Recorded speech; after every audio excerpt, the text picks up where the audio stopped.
ভারত সরকার মুখে বাংলাদেশকে বন্ধু রাষ্ট্র বলে বেড়ালেও তাদের কর্মকাণ্ডে সেটি প্রকাশ পায় না। নিজেদের বন্ধু বলে দাবি করা ভারত সবসময় চেয়েছে বাংলাদেশকে অঙ্গরাজ্যের মতো শাসন করতে, দাদাগিরি করতে। ভারত আসলে কখনোই বাংলাদেশ ও বাংলাদেশিদের ভালো চায়নি, এমনটি মনে করছেন দেশপ্রেমিক বাংলাদেশিরা। 1971 থেকে আজ অবধি ভারত শুধু বাংলাদেশ থেকে লুটুই করেছে।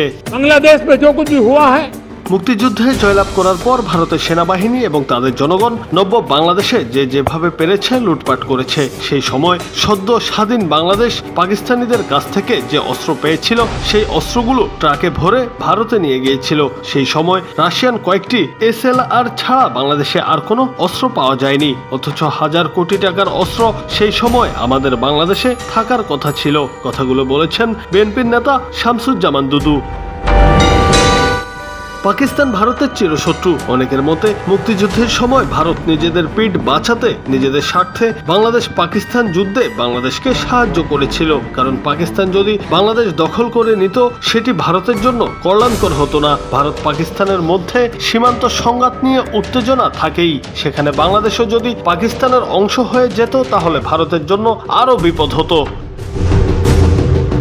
আওয়ামী লীগ সরকারের আমলে ভারত ইস্যুতে স্ট্যাটাস দেওয়ায় বুয়েট শিক্ষার্থী আবরার ফাহাদকে পিটিয়ে হত্যা করেছে ছাত্রলীগের কিছু নেতাকর্মী। সেখানে ভারত যে বাংলাদেশকে কোনো সুবিধা না দিয়ে শুধু সুবিধাই নিচ্ছে, সেদিকটি উল্লেখ করেছিলেন আবরার ফাহাদ। স্ট্যাটাসে আবরার লিখেছিলেন, 47-এ দেশভাগের পর দেশের পশ্চিমাংশে কোনো সমুদ্র বন্দর ছিল না। তৎকালীন সরকার 6 মাসের জন্য কলকাতা বন্দর ব্যবহারের জন্য ভারতের কাছে অনুরোধ করলো, কিন্তু দাদারা নিজেদের রাস্তা নিজেদের মাপার পরামর্শ দিল। বাধ্য হয়ে দুর্ভিক্ষ দমনে উদ্বোধনের আগেই মোংলা বন্দর খুলে দেওয়া হয়েছিল। ভাগ্যের নির্মম পরিহাসে আজ ইন্ডিয়াকে সে মোংলা বন্দর ব্যবহারের জন্য হাত পাততে হচ্ছে।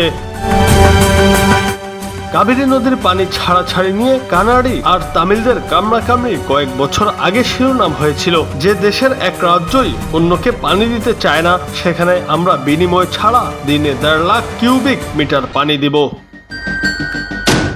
কয়েক বছর আগে নিজেদের সম্পদ রক্ষার দোহাই দিয়ে উত্তর ভারত কয়লা পাথর রপ্তানি বন্ধ করেছে, অথচ আমরা তাদের গ্যাস দেব।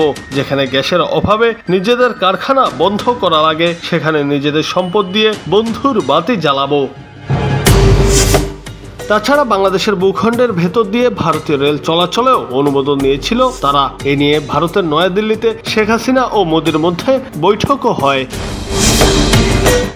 বিগত দিনে বাংলাদেশে কোনো পণ্যের ঘাটতি দেখা দিলে ভারত সংকট দেখিয়ে সেটি রপ্তানি বন্ধ করে দিত, নানা অজুহাতে দাম বাড়িয়ে দিত। বর্ষা মৌসুমে বাঁধ খুলে ইচ্ছাকৃত অতিরিক্ত পানি ছেড়ে বাংলাদেশকে বন্যার কবলে ফেলে দেশটি। এসব ছাড়াও সীমান্তে তারা যখন তখন পাখির মতো বাংলাদেশিদের হত্যা করছে। বর্তমান সময়েও ভারত বাংলাদেশ সীমান্তে উত্তেজনা বিরাজ করছে। দেশটি বাংলাদেশ বর্ডারের বিভিন্ন স্থানে জোরপূর্বক কাঁটাতারের বেড়া দিচ্ছে। আর বাংলাদেশের সুনাম নষ্ট করতে নিয়মিত মিডিয়ার মাধ্যমে তারা মিথ্যা ও গুজব সংবাদ প্রকাশ করে যাচ্ছে, চাইছে বাংলাদেশকে অস্থিতিশীল করে রাখতে। এত কিছুর পরও ভারতকে কি কোনোভাবেই বন্ধু রাষ্ট্র বলা যায়? প্রশ্ন থেকে যায়।